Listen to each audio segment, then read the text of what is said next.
In this video, we're going to look at questions 16 and 17 from the exam review. And on the first one, they're giving us a rational function, and they're asking us to find the y-intercept, the x-intercept, the vertical asymptote, and the horizontal asymptote. So remember, whenever you're finding the y-intercept, that's always where x is equal to 0. So in this one, I would have y is equal to 3 times 0 squared minus 14 times 0 minus 5, which this is 0, so in the numerator I'll have negative 5. And then in the denominator I have 3 times 0 minus 7 squared minus 7 times 0 minus 6. So in the denominator I'll have negative 6, and so that gives me 5, 6. So notice on this one, the x is 0, and the y is 5, 6. All right? Now, the x-intercept is where the y equals 0. And in this case, when we have a rational function, it's where the numerator equals 0. And I went over in class why it's the numerator equal to 0. So here we're going to have 0 is equal to 3x squared minus 14x minus 5. So here, using the quadratic formula, we'll let a equal 3, b equal negative 14, and c equal negative 5. So that's going to give me x is equal to minus b plus or minus the square root of b squared minus 4ac all over 2a is equal to, the opposite of negative 14 is 14, plus or minus the square root of negative 14 squared minus 4 times 3 times negative 5 all over 2 times 3. And if you punch that in on your calculator, you will get two answers. One of them will be 5, and the other will be negative 1/3. And so my two answers are going to be 5, 0, and negative 1/3, 0. The vertical asymptote is always where the denominator is equal to 0. So in this case, I'll have 0 is equal to the denominator, 3x squared minus 7x minus 6. So in this case, a is equal to 3, b is equal to negative 7, and c is equal to negative 6. So plugging that into my calculator, I will have the opposite of negative 7 is 7, plus or minus the square root of negative 7 squared. And remember, when you square that negative, it becomes positive.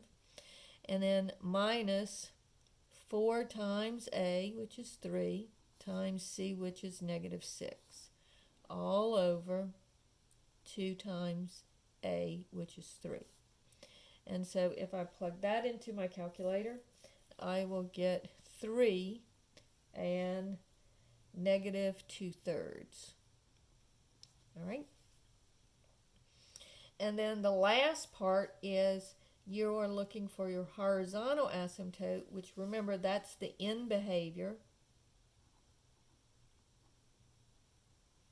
when x gets really, really big or really, really small.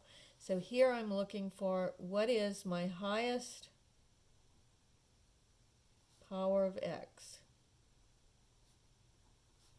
in both my numerator and my denominator. So this would be, if I look at my numerator, my highest power of x would be the x squared, so I'll have 3x squared is my highest power of x in the numerator.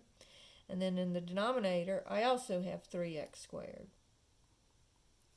So the x squareds cancel, and 3 goes into 3 one time. So the answer for this one would be y is equal to 1. And the answer up here, I forgot to mention this, this would be x is equal to 3, and x is equal to negative 2/3. All right?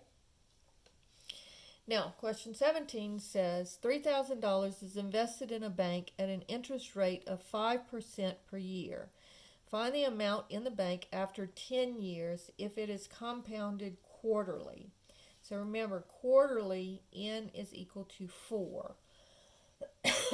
So on this one, I have a is equal to p times 1 plus r over n raised to the nt. So here we know that the p is equal to 3,000 and the interest rate is 5%, but remember percent means divided by 100, so we move the decimal place over 2 decimal places to make it smaller. So that's going to be 0.05. So this is going to be 3,000 times 1 plus 0.05 over 4, n is 4 here, raised to the 4, and here t is 10 years. 4 times 10. And so if you punch this into your calculator, you will get that you would get out, after the 10 years, you would get out $4,930.86. Right? Now, if it's compounded monthly, then n is going to be 12. So here a is going to be 3,000, again using the same formula, 3,000 times 1 plus r is still 0.05, but now the n is 12 raised to the 12 times 10. So notice on this one, you're leaving it in the bank for the same amount of time. It's the same interest rate, but on this one you get out $4,941.03. So you're making almost $11 more by only compounding it more. And then finally, if it's compounded continuously, remember there was no n for continuously. So here we're going to use the formula a is equal to p e to the rt. So if it's compounded continuously, you're using the PERT formula. And so this is going to be 3,000 e to the, and again, r is 0.05, raised to the, and t is 10. And so if I punch this into my calculator, I get $4,946.16. And so on this one, you're getting almost $16 just by compounding it continuously.